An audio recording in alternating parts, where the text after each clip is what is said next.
Hello दोस्तों, कैसे हैं आप सब। स्वागत है आपका आपके अपने यूट्यूब चैनल रूट इंग्लिश पर। दोस्तों, इस वीडियो में हम क्लास 12 की poem number 1 my mother eight 66 पढ़ने जा रहे हैं। दोस्तों, इस पूरी पोएम को डिस्क्राइब करने के बाद में इसके सारे के सारे इंपॉर्टेंट क्वेश्चन आंसर आपको डिस्कस करूंगा आपके साथ में, और इस पूरे के पूरे जितने भी इंपॉर्टेंट आंसर होंगे इस पोएम में वो मैं आपको मेरी पीडीएफ के रूप में टेलीग्राम चैनल पर प्रोवाइड कर दूंगा। दोस्तों, मैंने एमपी बोर्ड में कई जगह से क्वेश्चन पूछे जाते हैं, जैसे सबसे ज़्यादा क्वेश्चन बैंक में से आपसे पूछे जाते हैं और बुक में से पूछे जाते हैं, तो मैंने दोनों को मर्ज करके कई सारे क्वेश्चन तैयार किए हैं जो कि आपकी बहुत ज़्यादा हेल्प करेंगे और इनसे बाहर एक भी क्वेश्चन आपका नहीं जाएगा।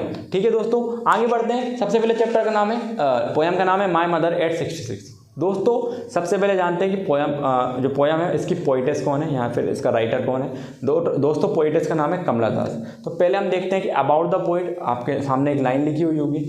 इस पोएम को देखने से पहले हम समझेंगे कि इस पोएम के जो पोइट है वो कौन है, कहाँ से बिलोंग करती हैं, सारी की सारी चीज़ें देखते हैं। दोस्तों, कमला दास 1934 टू 2009, उनका जन्म 1934 में हुआ और 2009 में स्वर्गवास हो गया। Was born in Malabar Kerala. Malabar की केरला में एक जगह मालाबार, वहाँ पे इनका क्या हुआ, जन्म हुआ। She is recognised as one of India's foremost poets. दोस्तों, आप अपने हाथ में अपनी बुक लेके बैठें और एक पेंसिल लेके बैठें, जिससे क्या होगा आप अंडरलाइन कर लेंगे और उसी वर्ड का हिंदी मीनिंग वहीं पे बगल में लिख लेंगे, जिससे क्या होगा आपको कभी फिर से वीडियो देखने की जरूरत नहीं पड़ेगी। आप क्या करेंगे, वहीं पे जाके एक बार इसको पढ़ लेंगे तो आपको क्लियर हो जाएगा।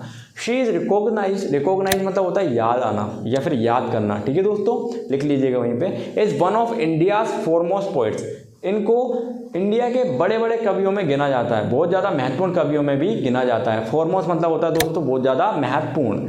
हर works are known for their originality. उन्होंने जितनी भी नॉवेल्स, जितनी भी स्टोरीज लिखी है ना, उनमें ओरिजिनलिटी यानी कि वास्तविकता झलकती है। लिखिएगा दोस्तों। वर्सेटिलिटी यानी कि बहुमुखी प्रतिभा भी उनके अंदर है, यानी कि वर्सेटाइल चीज़ें भी वो लिखती हैं। इसके अलावा and the indigenous flavour of the soil. देखिएगा दोस्तों, यहाँ पे एक वर्ड दिया है इंडिजीनियस। इसका मतलब होता है दोस्तों कि अपने वातावरण से, अपने सोइल, अपनी मिट्टी से जितनी भी सारी चीज़ें वो निकाल सकती थी, वो उन्होंने अपनी मिट्टी से निकाल के सारी की सारी चीज़ें आपके सामने डिस्क्राइब की, जो कि अपन को बहुत ज़्यादा इफेक्ट करेंगी पढ़ते टाइम। ठीक है दोस्तों, आगे बढ़ते हैं। Kamala Das has publish many novels and short stories in English and Malayalam. दोस्तों, इन्होंने कई सारी स्टोरीज और कई सारे नॉवेल्स लिखी हुई हैं, जो कि इंग्लिश में लिखी हुई हैं और इनकी लोकल भाषा जिसको मलयालम बोला जाता है उसमें भी लिखी हुई है, क्योंकि आपको पता है साउथ इंडिया में ये रहती थी, तो साउथ इंडिया में मलयालम भाषा बहुत ज़्यादा प्रचलित है, तो उस एरिया की भाषा का यूज़ उन्होंने अपनी स्टोरीज और अपनी नॉवेल्स में किया है। Under the name Madhavikutty. Madhavikutty एक नाम है, इन्हीं का बचपन में नाम था या फिर इनका निक नेम रहा होगा। तो उस टाइम पे जो नॉवेल्स या स्टोरीज लिखती थी वो इसी नाम से लिखती थी, जिसका नाम था Madhavikutty. In addition to 5 books of poetry, she is a sensitive writer. Sensitive मतलब बहुत सारी चीज़ें जो होती हैं ना, वो कवर करके चलती थी अपने आसपास की। Who captures the complex subtleties of human relationship. इन्होंने कई सारी चीज़ें कैप्चर की हैं जो कि मानव रिलेशन या फिर बोल सकते हैं मानव के संबंध को दर्शाती हैं। इन लिरिकल आइडियम्स, इन्होंने जितनी भी पोएम इसके ऊपर लिखी हैं वो लिरिकल आइडियम में लिखी हैं। लिरिकल मतलब आपने देखा होगा दोस्तों, कई बार हम गाना सुनते हैं, गाना सुनते टाइम हमको जब तक लिरिक्स या फिर म्यूजिक नहीं मिलता तो हमें मज़ा नहीं आता। जैसे एक गाना मैं गाता हूँ आपके सामने, दिल है कि मानता नहीं। लेकिन दोस्तों, अगर आप देखेंगे, अगर मैं इसको थोड़ा सा म्यूजिक देके या फिर थोड़ा सा लिरिक्स के साथ में गाऊँ, लाइन से ले में गाऊँ, तो इस गाने को सुनने में मुझे मज़ा आएगा। जैसे दिल है कि मानता नहीं, तो उसी तरीके से उन्होंने भी अपने जितनी भी पोएम्स हैं उनमें लिरिक्स आइडियम्स का यूज़ किया, जिससे क्या होगा अपन को जो भी पोएम्स हम पढ़ेंगे मज़ा आएगा पढ़ने में और अच्छे से समझ में आएंगी। इसीलिए उन्होंने लिरिकल आइडियम्स का यूज़ किया है। आगे बढ़ते हैं। My mother eight 66 is an example. उनमें से माई मदर एट 66 क्या एक एग्जाम्पल है। आगे दोस्तों, राइटर के बारे में पढ़ लिया कि पोइटेस क्या है, कहाँ से बिलोंग करती है, क्या क्या चीज़ें, क्या क्या खूबियाँ इनके अंदर है। अब पोएम को स्टार्ट करते हैं। पोएम काय के बारे में है, थोड़ा सा मैं स्क्रॉल करता हूँ, आपकी स्क्रीन के ऊपर तो आ ही गया। देखें दोस्तों, ये पूरी की पूरी पोएम जो है ना, कमला दास और उनकी मम्मी के बीच की पोएम है। दोस्तों, क्या होता है, एक बार की बात है जब कमला दास जी कोचिन एक जगह का नाम है, वहाँ किसी काम से जा रही होती हैं, तो उनकी मम्मी जी उनको छोड़ने एयरपोर्ट तक जाती हैं। तो उनकी मम्मी को देख के जो स्थिति उनको दिखती है, उनको देख के जो इमोशन उनके अंदर आते हैं, इमोशंस, उनको डिस्क्राइब उन्होंने इस पोएम में किया हुआ है। ठीक है, तो एक एक करके लाइन बाय लाइन पढ़ेंगे। जितने भी वर्ड मैं अंडरलाइन कराऊंगा उनको अंडरलाइन करिएगा आप, और अंडरलाइन करने के बाद उन्हीं के नीचे मैं आपको हिंदी मीनिंग बताऊंगा, हिंदी मीनिंग लिख लीजिएगा। देखेंगे दोस्तों, और बोर्ड पे भी मैं बता दूंगा आपको, बोर्ड पे भी आ ही रहा होगा। ठीक है, देखते हैं। Driving from my parents home to Cochin last Friday morning, यानी कि बीता हुआ जो शुक्रवार था उसकी मॉर्निंग पे वो अपने पेरेंट्स यानी कि अपनी मम्मी जी के साथ कहाँ जा रही थी, एयरपोर्ट जा रही थी। क्यों? क्योंकि उनको कोचिंग जाना था। किनको?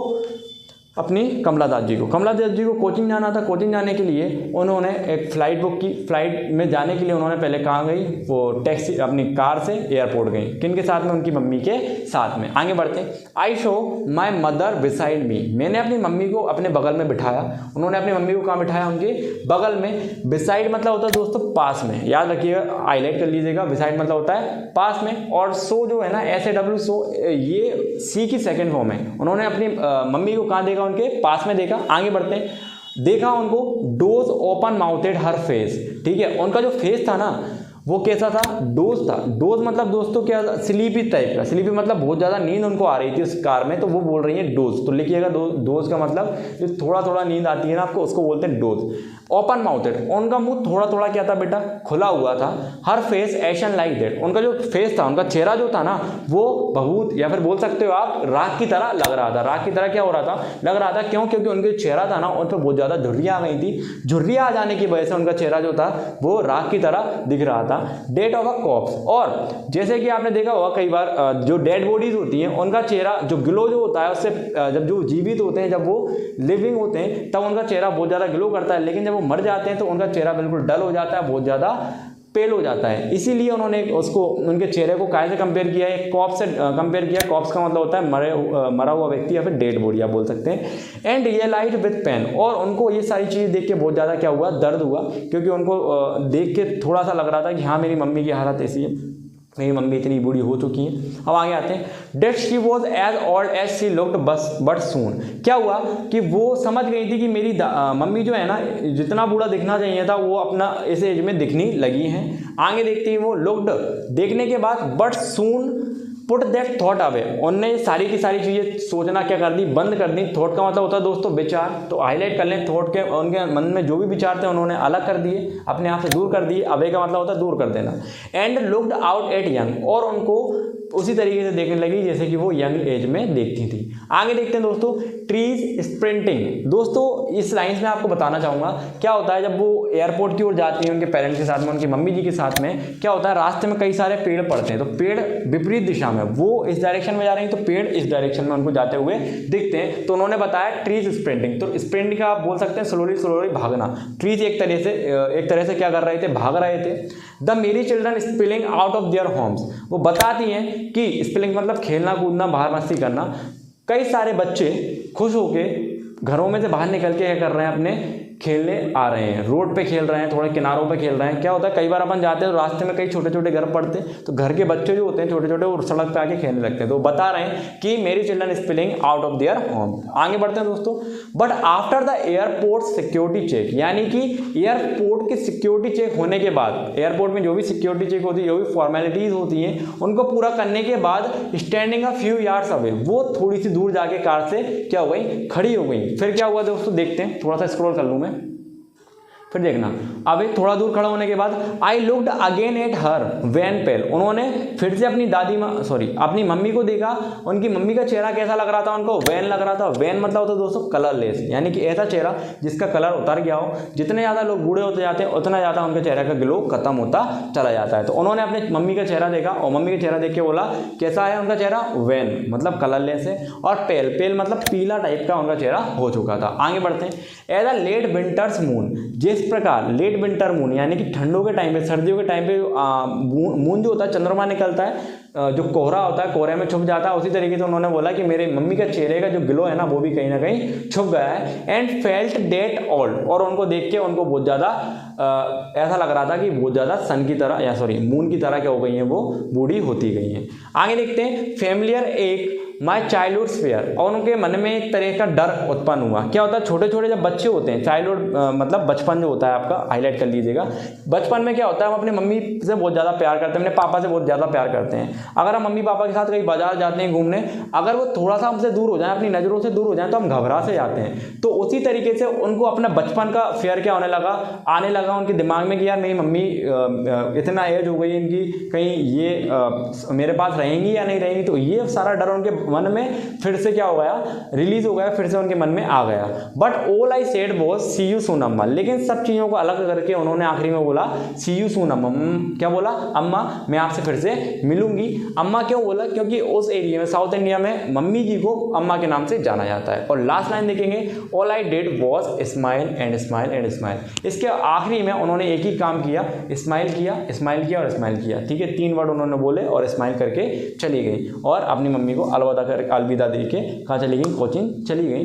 तो आप दोस्तों, आशा करता हूँ कि ये पूरी की पूरी पोएम आपको समझ में आई होगी। दोस्तों, अगर आपको ये वीडियो अच्छी लगी हो तो लाइक करें, शेयर करें और सब्सक्राइब करें। और दोस्तों ध्यान रखिएगा, इस पूरी की पूरी पोएम के जितने भी इंपॉर्टेंट क्वेश्चन आंसर्स हैं वो मैं आपको मेरे टेलीग्राम चैनल पर प्रोवाइड कर दूंगा। वहाँ से जाके आप डाउनलोड कर लीजिएगा और अपनी एक प्यारी सी कॉपी मेंटेन कर लीजिएगा। Thank you.